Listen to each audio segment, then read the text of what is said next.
warahmatullahi wabarakatuh. Halo semuanya, perkenalkan nama saya Saiful Jamiluddin. Saya dari Universitas Yatsi Madani, Fakultas Teknologi dan Bisnis, Prodi Ilmu Komputer. Di sini saya akan membahas sedikit materi tentang JSON LD yang merupakan materi bagian dari mata kuliah Jaringan Semantik. Oke, tanpa berlama-lama, mari kita bahas materinya. Pengenalan JSON LD. Apa itu JSON LD? JSON, kepanjangan dari JavaScript Object Datation, adalah sebuah file format yang menggunakan tulisan yang dapat dibaca oleh manusia untuk pertukaran data yang di dalamnya berisi pasangan antara key dan value.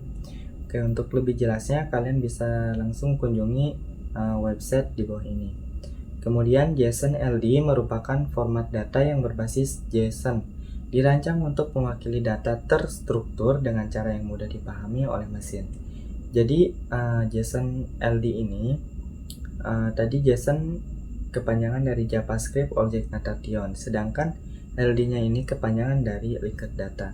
Jadi kesimpulannya JSON LD ini yaitu sebuah file format yang menggunakan tulisan yang dapat dibaca oleh manusia serta dipahami oleh mesin, yang dirancang untuk mewakili data terstruktur dengan cara yang mudah. Oke, selanjutnya pengenalan JSON LD, manfaat dan keuntungan.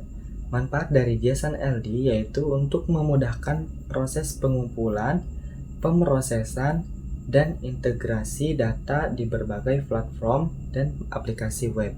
Oke, untuk keuntungannya yaitu meningkatkan interoperabilitas dan kemampuan berbagi data, mendukung pencarian semantik, dan memperkaya pengalaman pengguna.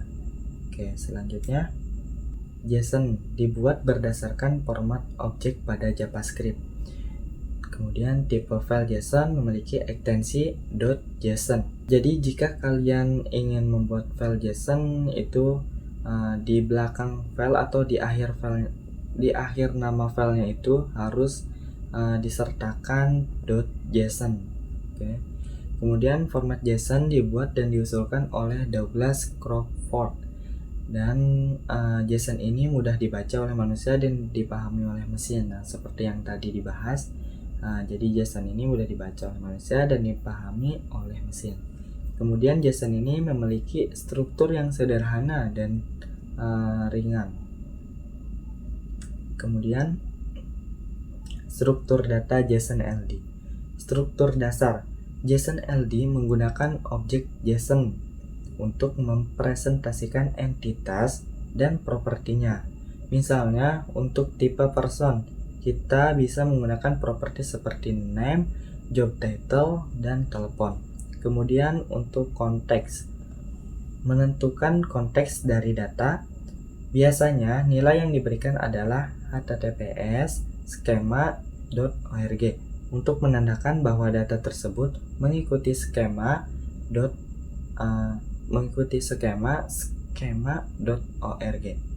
Kemudian tipe, yaitu untuk menunjukkan tipe entitas yang direpresentasikan seperti produk, orang, atau tempat. Misalnya person, artikel, atau produk. Kemudian pemahaman dasar tentang RDF. RDF adalah kerangka kerja untuk mempresentasikan informasi di web. RDF menggunakan konsep triple, subjek, predikat, objek, untuk menggambarkan hubungan antara entitas. Subjek merepresentasikan sumber daya, predikat mempresentasikan properti, dan objek mempresentasikan nilai properti. RDF memungkinkan data dari berbagai sumber untuk diintegrasikan dan dihubungkan membentuk web semantik. Oke, selanjutnya manfaat integrasi JSON LD dan RDF. Yang pertama ada interoperabilitas, memungkinkan aplikasi untuk berbagi dan mengakses data dengan mudah, terlepas dari platform atau bahasa pemrograman. Yang kedua, pencarian semantik, yaitu meningkatkan kemampuan mesin pencari untuk memahami dan mengindeks data dengan makna. Yang ketiga, pengalaman pengguna, menciptakan pengalaman web yang lebih kaya dan interaktif dengan informasi yang lebih mudah diakses dan dipahami. Selanjutnya, Contoh implementasi JSON LD di situs web. Di sini ada 4. Yang pertama ada e-commerce, yang kedua artikel dan konten, yang ketiga ada profil dan data pribadi, yang keempat ada event dan acara. Oke. Selanjutnya, contoh sederhana dari JSON LD. Nah, di sini kalian bisa lihat ini merupakan contoh dari JSON LD yang mendeskripsikan tentang data pribadi dari mahasiswa. Oke. Kesimpulan dan peluang pengembangan ke depan. Oke, pengembangan semantik, integrasi JSON LD dan RDF mendorong pengembangan web semantik di mana data memiliki makna yang jelas. Kemudian interoperabilitas yang lebih luas. Integrasi antara aplikasi dan platform yang berbeda akan semakin lancar dengan penggunaan JSON LD. Kemudian pengalaman pengguna yang lebih baik. Pengalaman web yang lebih personal dan relevan dengan kebutuhan pengguna. Selesai sudah pembahasan materi pada kali ini. Sedikit banyaknya semoga bermanfaat untuk kita semua. Mohon maaf jika ada kesalahan. Saya Saiful Jamiluddin pamit undur diri. Wassalamualaikum warahmatullahi wabarakatuh.